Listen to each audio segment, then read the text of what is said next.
In today's video, I'm going to show you how to set up pre-orders on Shopify so customers can purchase products before they officially launch. First, head over to the Shopify website and log into your Shopify admin dashboard using your Google account or email. Once you're inside your dashboard, go to Apps and open the Shopify App Store.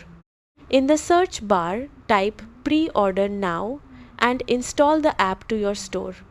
After installation, open the app and click Pre-order Products.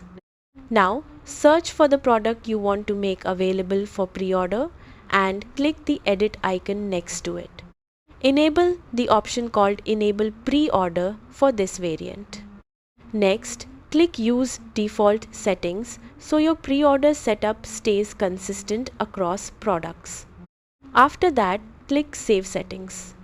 To manage inventory properly, go to Settings inside the app and open Default Settings.